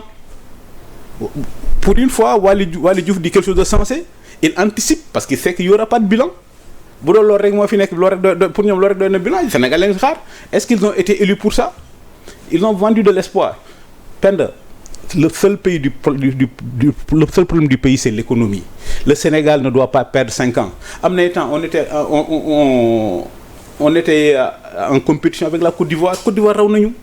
Guinée dinañu raw. mais je veux dire ndax le dernier rapport du FMI dit que Guinée dinañu raw. mais je veux dire ndax da ngay ànd kon ak non seulement poste bi nga safara titre bi nga xamante ni l'Observateur def na ko tey sur le président Macky Sall mais également dafay rejoindre li nga xamante ni moom la Mansour Faye wax depuis la prison ni Diomaye dafa war a ut ndimbal ci ki nga xamante ni moom moo di le président Macky Sall da nga jàpp ni war nañu war a mën a utiliser posture u président bi sur l'international ak son expertise. mais Penda ñoo bokk Sénégal pour redresser ce pays. Penda ñun ñëpp ñoo bokk Sénégal c'est-à-dire c'est ça la démocratie l'opposition est consubstantielle à la démocratie. Comme dit Saint-Exupéry, quand on a le même objectif, on peut regarder ensemble dans la même direction. Ñun ñëpp suñu objectif, que ce soit Pastef, APR, moi je suis pas de l'APR, moi je suis indépendant. L'objectif de tout Sénégal, c'est le développement du Sénégal. Donc l'objectif est le même. Quand on a le même objectif, on regarde ensemble dans la même direction. Mais chacun peut avoir son propre regard. Mais l'objectif est le même. Président Diomaye, bu dee Macky Sall mën na ko jàppale. Mais il y a pas de problème. Je donne un exemple. Sénégal bi ñu jàpp en Ukraine. mais Macky Sall tamit su ko mënee jàppale Sénégal bu mu xaar tamit ñu woo ko. Sénégal bi ñu jàpp su ko mënee jàppale kay bu mu xaar ñu woo ko. Sénégal donte ni Diomaye nee na xam na ni Macky fait des choses. waaw mais ça montre le niveau de notre État. Sénégal bi ñu jàpp en Ukraine. Moi je sais que le président de Macky Sall a des rapports exceptionnels avec Zelensky. Il a des rapports exceptionnels avec Zelensky, j'en profite pour lui apporter mon soutien, Abdourahmane Diop. Ça veut dire que pour moi, loolu laa gëm Sénégal ak fu mu mënti nekk dans le monde ba amee difficulté le Sénégal doit venir à son secours. Comme disaient les Romains, civitas Romanus. Ça veut dire pourquoi le président Macky Sall war a xaar tamit ñu woo ko. Quand tu étais monsieur le ministre. mais xaarul ñu woo ko quand tu étais citoyen romain. Dans le pourtour de la Méditerranée, quand tu disais je suis un citoyen romain, ça donne une garantie. Il faut aussi que quand tu es un citoyen sénégalais ak foo mënti nekk dans le monde boo amee problème concerne l'État du Sénégal. D'ailleurs loolu moo tax Abdourahmane Diop boobu. Je sais que Madame Aïssata Tall Sall qui a été ministre des Affaires étrangères a d'excellents rapports avec l'ancien ministre ukrainien des Affaires étrangères David Kouleba. Je sais que Macky Sall a des rapports exceptionnels avec le président Zelensky. Donc il faut que tous les Sénégalais s'y mettent pour que notre compatriote qui est là-bas dans des difficultés qu'on le fasse revenir. Comme je vois souvent les gens donner c'est trop facile. Les leçons de morale peuvent attendre. Monsieur le ministre da nga jàpp ni fi ñu toll ni ci réew mi ak jegeñaale Macky Sall yi ñuy traqué di leen entendre ci kanam yoon ak yu ni mel tey jii waroon na nécessité toog boo xamante ni war na am diggante le président Bassirou Diomaye Faye ak le président Macky Sall oui ou non. Non, il faut préciser. Nous sommes. am na sax ñu kontaanoon ci ni peut-être dinañ doonoon nañ daje foofu ca Séville mais finalement nous sommes jotuñu fa daje. Nous sommes pour la reddition des comptes. Quand tu gères de l'argent public, tu dois rendre compte. Mais nous sommes contre le règlement de compte. C'est différent. Maintenant, la reddition des comptes n'a rien à voir avec les autres aspects politiques qui nous transcendent tous, qui s'appelle le Sénégal. Macky Sall est l'ancien président du Sénégal. S'il peut rendre service à son pays, je connais très bien Macky Sall, il n'hésitera pas. En tant que citoyen sénégalais, aujourd'hui c'est Bassirou Diomaye Faye qui est son président de la République, c'est le président de tous les Sénégalais. ban gis-gis la Macky Sall am ci réew mi mu bàyyi woon ak léegi ci li ngeen waxtaan yéen ñaar. mais gis nga ci am mais moom bind na ko il a laissé un pays dont les clignotants étaient au vert. non nii laa wax fi ñu ci toll nii. Mais comme tous les Sénégalais, il s'intéresse à l'évolution du pays. Et comme tous les Sénégalais, il ne se réjouit pas des difficultés du pays. Les difficultés là, comme j'ai dit, c'est une seule personne qui l'a imposé au pays. Parce qu'il a un agenda personnel, il n'a pas un agenda pour le pays. C'est M. Ousmane Sonko qui a dit les yeux dans les yeux au monde entier que mon État, l'État que je dirige, est un État faussaire. Est-ce qu'on peut s'attendre à un retour du président pour la présidentielle de 2029? Mais on peut même s'attendre à un retour du président. Mais le président de la République, ici, le Sénégal est son pays. Ça, il faut que ce soit clair dans l'esprit des gens. Non, c'est bon pour le Nuna. Les gens ont un problème psychologique. Parfois, la psychologie, c'est prendre ses rêves pour ses réalités, ses désirs pour des réalités.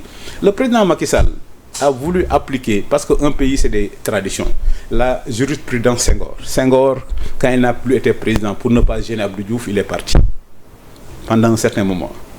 Abdou Diouf, quand il n'a pas été président, il est parti, pour ne pas gêner son successeur. Abdoulaye Wade, quand il n'a plus été président, il est parti. Macky Sall, quand il n'a pas été plus président, il est parti. Donc c'est pas nouveau, ce qu'il a fait, c'est pas nouveau. Maintenant, la seule nouveauté, c'est d'avoir des aventuriers ambigus à la tête de l'État, qui n'ont pas de bilan, qui n'ont pas de projet, qui ne savent pas où ils vont, et qui réduisent leur seule politique à utiliser Macky Sall comme bouc émissaire. Le président bien à l'aise. Comme le meilleur, Macky Sall, aujourd'hui, journalistiquement parlant, Macky Sall qui fait la une de l'Observateur, 15 mois après, ça veut dire quoi? Ça veut dire quoi? Ça veut dire que nous, on est des opposants heureux.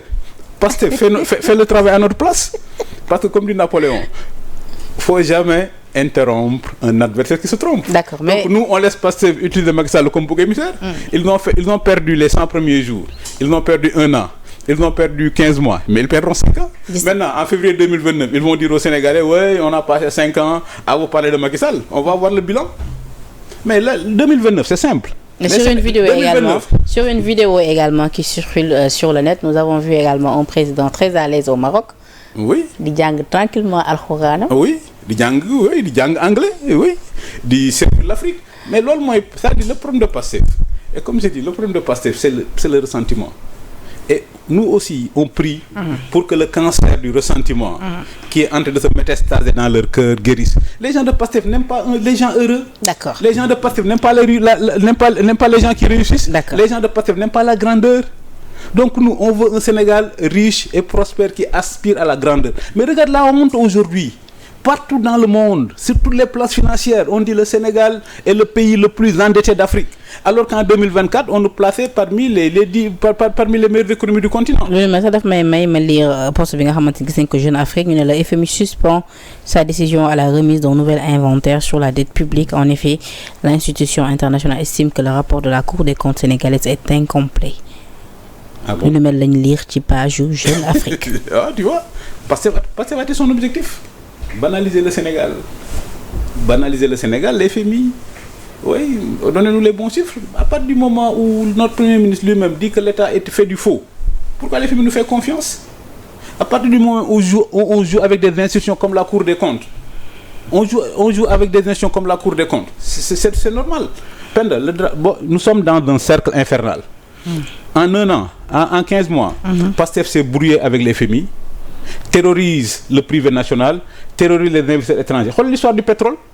On a commencé l'exploitation du pétrole en même pas 15 mois. On a déjà un arbitrage international.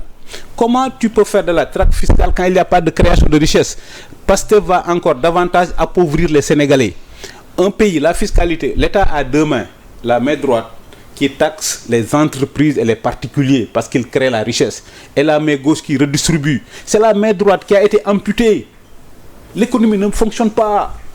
Le BTP ne fonctionne pas. T'imagines un pays où le Premier ministre a le pouvoir de dire oui, je suspends tous les travaux. Le BTP ne fonctionne pas, il n'y a pas de confiance, il n'y a pas d'investissement. Regardez le rapport trimestriel que mon ami Pam Malé a exploité. 2 milliards d'investissements pour un pays comme le Sénégal. D'accord. Donc à partir du moment où il n'y a pas de création de richesse, mais les gens ne peuvent pas payer l'impôt. D'accord. Donc c'est le cycle infernal aujourd'hui de la pauvreté. D'accord.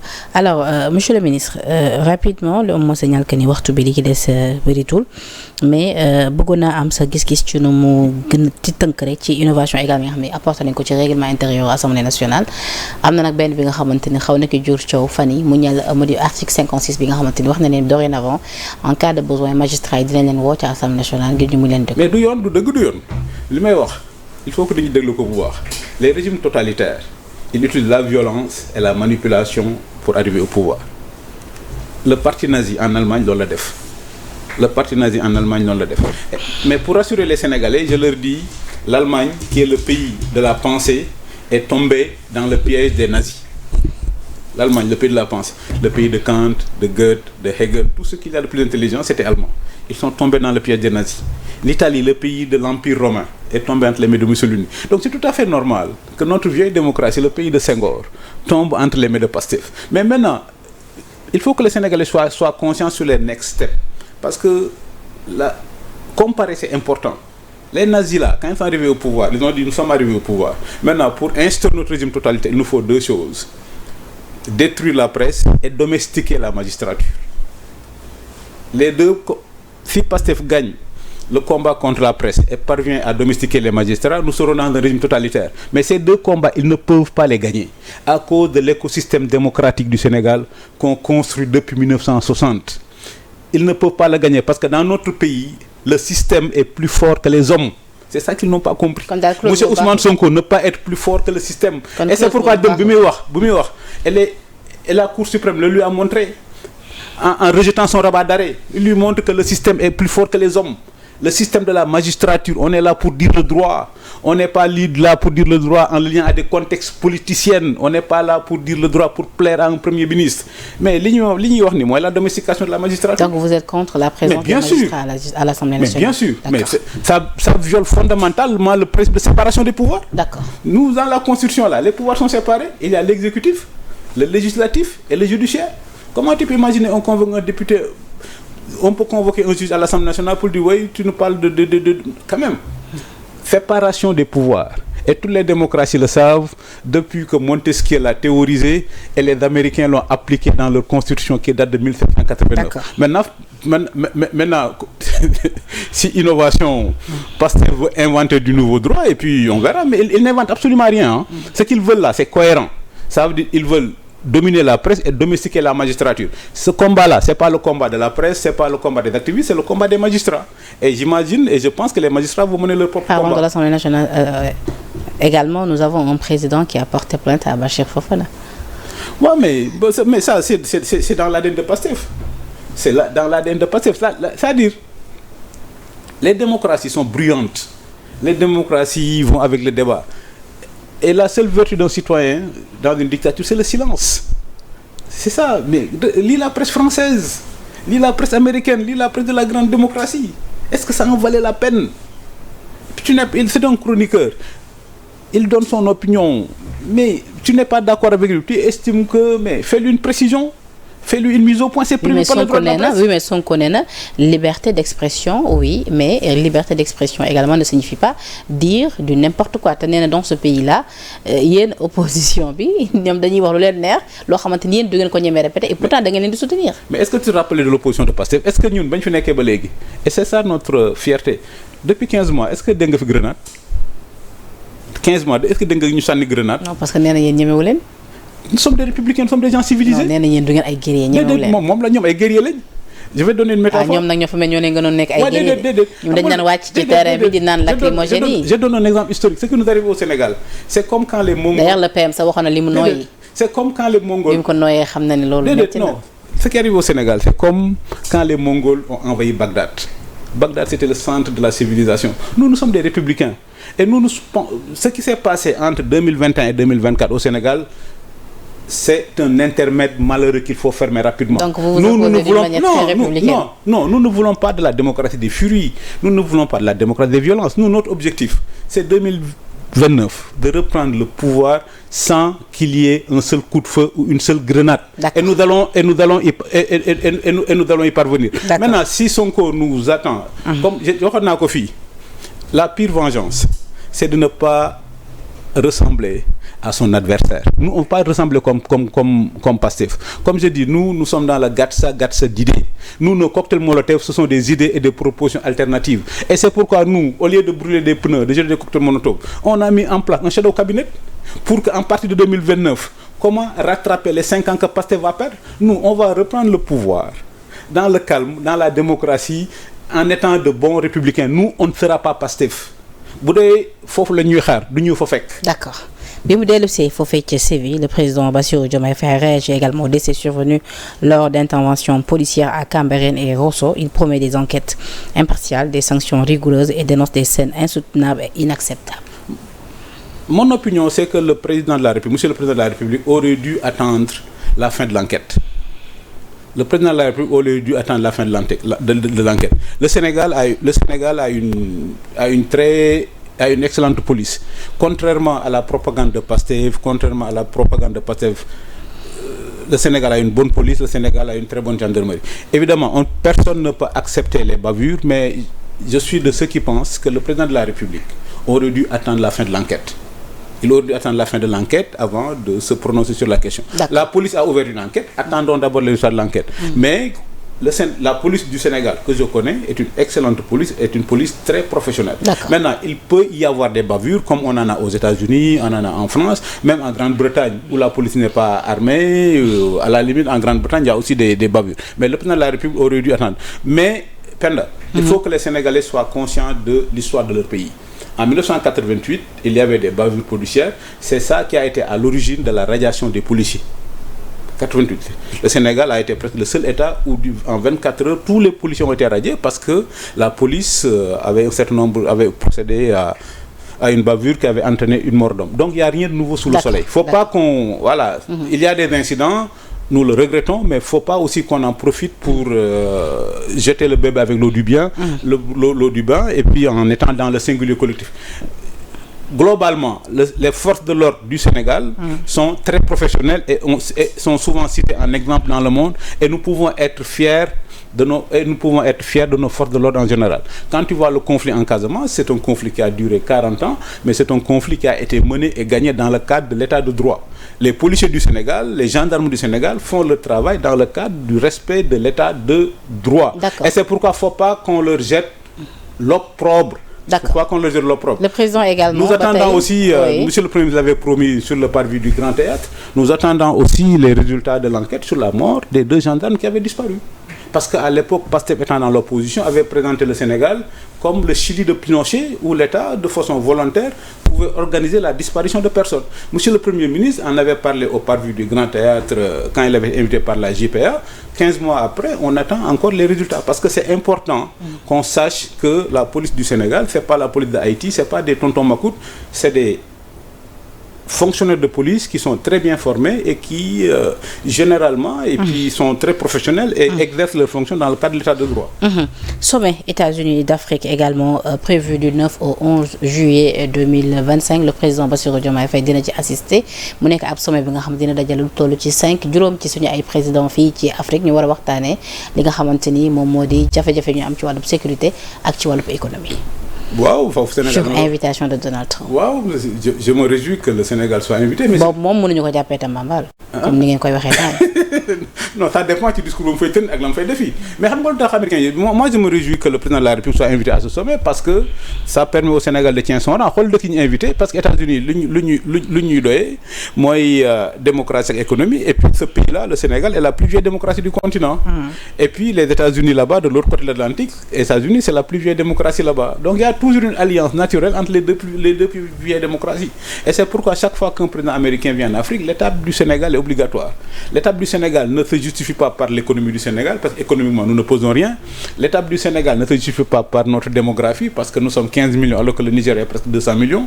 L'étape du Sénégal ne se justifie pas par l'économie, parce que l'économie c'est l'Afrique du Sud. Donc l'étape du Sénégal se justifie par les symboles.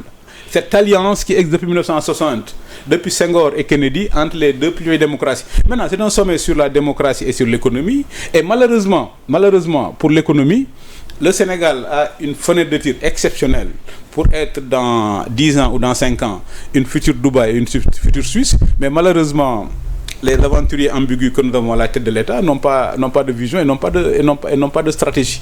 d'accord alors monsieur le ministre da nga génne ñaari livre bi ci jiitu mooy bi ma tiim nii muy les intellectuels sénégalais dans la marche vers la première alternance l'exception démocratique en question mu ngi nii beneen bi nga tuddee ko le Sénégal une démocratie en Sisyphe. Une démocratie de Sisyphe. De Sisyphe. Wow. Sociologie politique dont basculement de l'état légal à l'état de droit. ñaari livre nga génneendoo. déjà lu waral nga génneendoo ñaari livre yi. mais ñaari livre yi mooy wane ni ce que j'appelle les douceurs de l'opposition.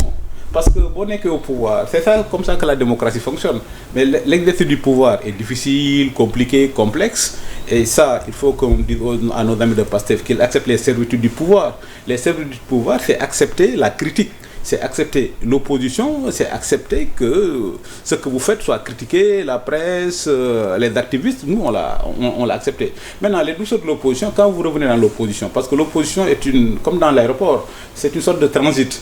Tu te prépares pour revenir, voilà, pour redécoller. Pendant le temps que tu es dans l'opposition, ton devoir de républicain, c'est de réfléchir sur des alternatives avec des idées nouvelles. Donc c'est pourquoi moi j'ai profité des douceurs de l'opposition pour sortir ces deux livres-là. Le premier, les intellectuels sénégalais dans la marche vers l'alternance. C'est quand j'étais journaliste à Walfadjri 97-2000, les entretiens que je faisais avec les universitaires. Il y en a eu plus de 200. Et j'en profite d'ailleurs pour remercier tous les intellectuels sénégalais qui sont venus entre 97 et 2000 dans l'émission que j'animais une heure avec pour réfléchir sur le Sénégal. Le principal enseignement de ce livre-là, c'est la qualité de la ressource humaine. C'est la qualité de la ressource humaine. Et puis la première marche vers l'alternance. Et pour montrer aussi dans le deuxième livre-là, le deuxième livre commence là où se termine le premier livre. Que les débats qu'on posait en 99 dans ce livre-là, les intellectuels, ce sont les mêmes débats qui ont été abordés lors du dialogue national que le président de la République, Bassirou Diomaye Faye, a convoqué récemment. Ça veut dire 30 ans après. Et c'est ça qu'on appelle une démocratie Sisyphe. Le mythe de Sisyphe, c'était dans la Grèce, dans la mythologie grecque, quelqu'un qui avait été condamné, comme le montre le livre, à pousser une roche au sommet de la montagne. Et chaque fois qu'il atteignait le sommet de la montagne, la roche redescendait. Donc il était condamné toujours. Et c'est pourquoi j'ai dit la démocratie au Sénégal est un état de démocratie Sisyphe, parce qu'il y a un éternel commencement. Depuis 83 au Sénégal, on ne parle que de questions électorales. Et l'économie a toujours été le parent pauvre. C'est pourquoi je dis dans le livre, parce que l'économie a été le parent pauvre, la politique économique du Sénégal a été toujours sous-traitée au FMI, à la Banque mondiale. Et c'est pourquoi quand tu traites au FMI, à la Banque mondiale, ta politique économique, si le FMI te lâche, tu as des difficultés. Et c'est pourquoi je dis il faut rompre avec la démocratie Sisyphe et se concentrer à l'économie. Le seul problème du Sénégal, c'est l'économie. On n'a pas de problème politique, on n'a pas de problème judiciaire, on n'a pas de problème institutionnel. Et le meilleur exemple, c'est la Cour suprême qui confirme qui rejette aujourd'hui le rabat d'arrêt de monsieur le Premier ministre qui pensait naturellement, parce que lui il est Premier ministre, que les juges doivent écrire sous sa dictée. Donc c'est cet éternel recommencement qui nous retarde. Le fait que... bind nga de monsieur le ministre. bind nga de. ah waaw mais opposition dafa neex yow Penda opposition dara dàqu ko. ah bind nga. Penda opposition dara dàqu ko. bind nga de. Tu as le temps de lire, tu as le temps de réfléchir, tu as le temps d'animer un shadow cabinet qui nous permettra, j'en suis sûr, en 2029 de rattraper les 50. Un livre de 365 pages. Oui, ça nous permettra. Et en plus du shadow cabinet, le shadow cabinet, comme son nom l'indique, en Angleterre, xam nga ñan ñooy démocrate, les Anglais shadow cabinet. Disponible à l'Harmattan Sénégal. xam nga Angleterre mooy shadow cabinet. Opposition day am shadow cabinet mooy le gouvernement de l'opposition. C'est-à-dire day am un gouvernement officiel du royaume d'Angleterre qui gère la quotidienneté. Opposition day am son propre gouvernement. Shadow cabinet, les Anglais dañuy xam shadow cabinet kan mooy ministre de l'économie. Les Anglais dañuy xam shadow cabinet kan mooy ministre des Affaires étrangères. Le shadow cabinet là, c'est l'alternance, c'est eux qui prennent les affaires immédiatement. Ma jox la benn exemple. Oui, allez-y. Le niveau de démocratisation de l'Angleterre. Sénégal foofu la ñu waroon toll. Par exemple en 1945, Winston Churchill a gagné la guerre en avril. Il devait y avoir des élections législatives en juillet. Bon, il a dit, quand même, j'ai peut-être atteint ma mission historique. J'ai gagné la plus grande guerre de l'histoire d'Angleterre. Les Anglais m'ont élu le plus grand Anglais vivant. Mais les législatives d'Union, les Anglais ont des problèmes économiques. Donc il se pourrait que je n'ai pas la majorité. Donc, bi muy dem à la conférence internationale de Potsdam, il a amené le chef de l'opposition. Ni ko nañ dem comme ça nga xool au cas où moi je suis pas réélu, que l'Angleterre ne perde pas, que toi tu sois conscient des dossiers. Donc c'est ça une démocratie. Boo xoolee États-Unis le président des États-Unis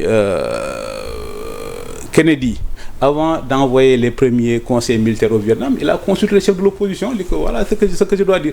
Et c'est ça la démocratie. Sur les grandes questions, il doit y avoir un consensus, il doit y avoir des discussions. Et c'est pourquoi nous avons mis en place notre shadow cabinet. D'accord.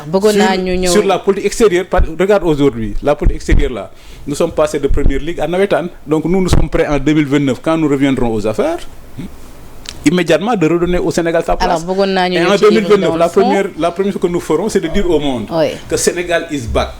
Le Sénégal est de retour. Il y a quelqu'un qui vous a dit démocratie gros calibre qui a été petit calibre. Nous allons véritablement donner du sens au mot gros calibre. Nous allons renouer avec la diplomatie gros calibre du Sénégal en 2020. Alors, beaucoup dans le fond, mais à rappeler que il y a une journée de dédicace niki le 12 juillet inchallah nga wax ci and ak ñu bari en tout cas ñi nga xamante sax ñeneen ñi lim nga leen ci biir livre bi donc ñu wax ci dem invité nga ci Sénégal 7 dañ ñëw invité na Sénégal 7 et aussi maa ngi remercier le premier ministre Sidiki Kaba le premier Sidiki Kaba, c'est lui qui viendra. Oui. Mais pour te rassurer aussi, invitez-nous aussi mes amis du pouvoir. Parce que aussi c'est ça la démocratie. Ça veut dire que nous sommes beaucoup au Sénégal. Ça va être un moment d'échange, de discussion sur d'idées intellectuelles, mais aussi sur l'avenir du Sénégal. Quand je suis invité opposition, je suis invité majorité, je suis invité société civile, je suis invité ñëpp. Parce que aussi c'est ça la démocratie. C'est prévu pour le samedi 12 juillet 2025 à partir de 10h. Librairie Harmattan bu Dakar. Donc à rappeler que nous avons ñaari livrairie le docteur Yoro Diaguène, les intellectuels sénégalais dans la marche vers la première alternance, l'exception démocratique en question ak suite bi nga xamanteni modi le Sénégal une démocratie de Sisyphe. Voilà. Et puis comme je compte profiter des doutes de l'opposition, le troisième est en voie. Ah bon? Ah oui. Déjà. Ah oui. Mais l'opposition est très agréable. L'opposition est très agréable, le pouvoir est difficile, l'opposition est très agréable. Donc tu te prépares pour revenir, donc tu as le temps de réfléchir sur les choses en profondeur. Malheureusement, nous ne voulons pas commettre la même erreur que Pastef. Ce qu'ils font aujourd'hui depuis 15 mois montre qu'ils n'avaient rien préparé. Donc, ben question sécuritaire avant ñu bourl waxtaan bi muy l'attaque djihadiste bi nga xamantene amna avant-hier fofé ci Diboli Mali à seulement 2 km de la frontière sénégalaise à Kidira. Sama question moy est-ce à dire que ni fu mu ne ni djihadiste yi jege nañ ak tamit naka lañuy def peut-être pour mën ko moytandiku. Penda man la guerre des djihadistes là,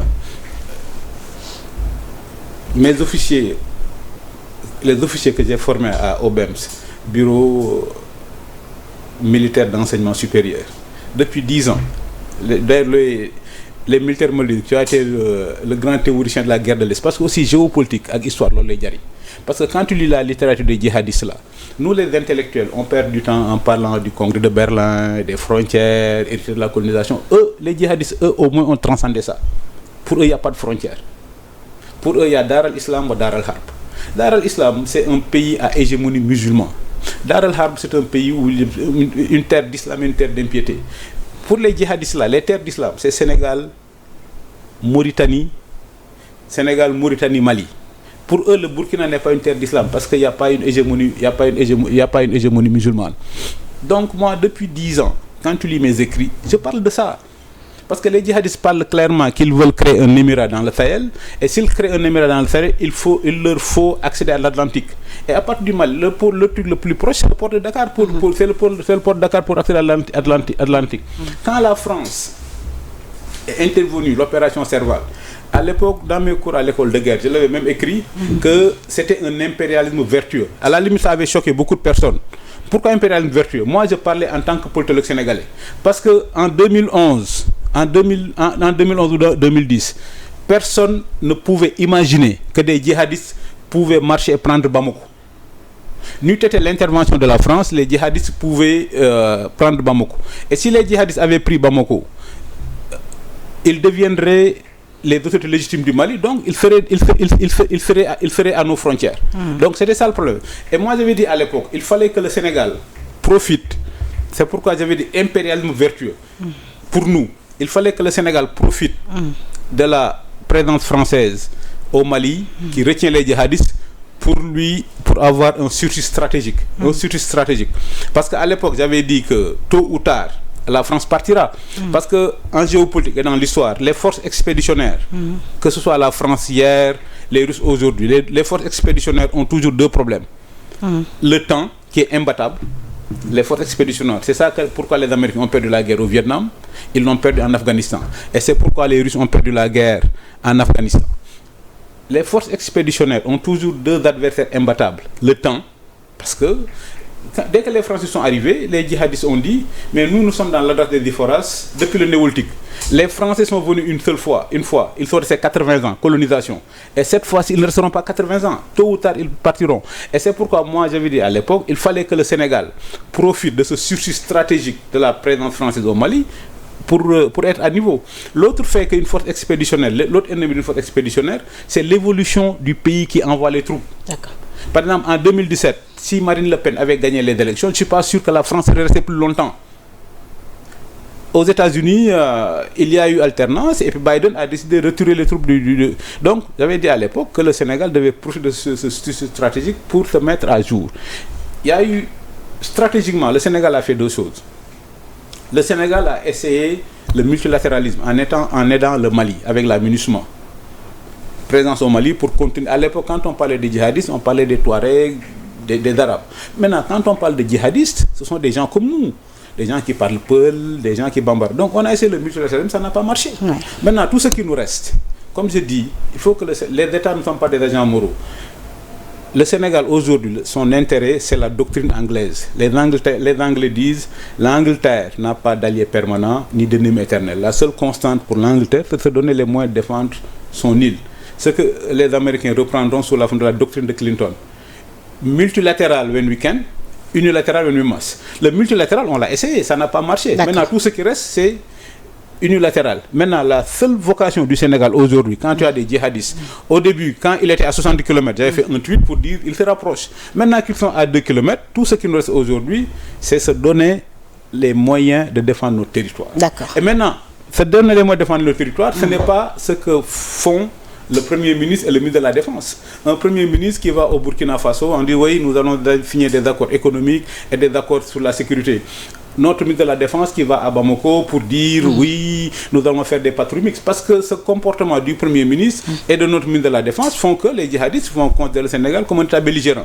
Alors qu'aujourd'hui, de façon très pragmatique, la seule chose qui reste au Sénégal face à des djihadistes à 2 km de notre frontière, c'est de défendre notre territoire. Alors, monsieur le ministre, avez-vous pu quand même construire une maison à 100 millions comme Nico? Avec Mani ndax jot nga tabax kër bu toll ci 100 millions comme ni ko Serigne Saliou Gueye waxee ci ñenn ci DG yi. Kan man? waaw. Serigne Saliou nee na am na yenn ci DG yi yoo xam tàmbali nañ tabax waaw yow moom ministre nga moo tax xanaa ma jàpp ni xanaa yow sa kër moom bi nga yi nga jotoon tabax moo ëpp na 100 millions. non man may tabax man may tabax sama kër nekkuma ministre xam nga Penda man je n'ai été ministre que 2 ans et j'ai toujours dit au président Macky Sall qui m'a mis au gouvernement que pour des gens comme nous servir l'État est un appauvrissement illicite. Servir l'État est un appauvrissement illicite mais servir l'État en tant qu'énarque ça n'a pas de prix. mais dégg nga coow li quand même coow li am fan yi. mais man bettuma. mais bettuma Penda ces gens-là n'ont jamais eu de projet. Ces gens-là n'ont jamais eu de projet pour le Sénégal. Ils vont réduire leur mandat pour régler des trucs personnels. mais dégg nga la réponse de Fadilou Keïta. lu mu wax. nee na DG bi fayee ko salaire mun na def prêt tabax këram. non mais ça montre aujourd'hui le niveau du débat. Le débat devait être économique parce que il y a pas de vision, il y a pas de projet, il y a pas d'ambition pour le Sénégal qu'on en est réduit aujourd'hui à supporter ça. D'accord. À parler des problèmes de personnes. D'accord. Mais parce que le Sénégal n'existe pas, parce que aujourd'hui tout ce qui existe c'est des trucs de personnes. À commencer par le Premier ministre qui réduit l'État à sa personne. D'accord. jërëjëf monsieur le ministre Yoro Dia tey vraiment ça a été un plaisir comme toujours maa ngi lay remercier ci wuy si bi nga wuy si suñu invitation te di la wax ni tamit Sénégal 7 dina la gunge ci sa journée de dédicace bi nga xamante ni à rappeler que yaa ngi koy amal le 12 juillet foofee ca Harmattan Sénégal du noonu. waaw à partir de 10h.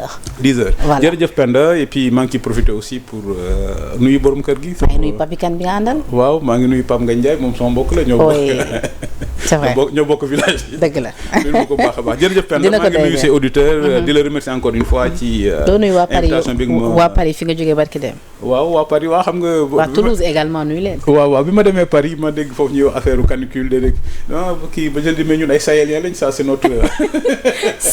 c'est notre quotidien ñun ay sahéliens lañ ça c'est notre climat naturel. oui en tout cas di la remercier bu baax di remercier également la régie ak Papikan bi nga àndal également di remercier la rédaction de Sénégal 7 ñi jàpp tout le temps ci liggéey ba mu yem yéen ngi safay également suñu ay programme di leen jox dig daje ci beneen plateau jërë ngeen jëf.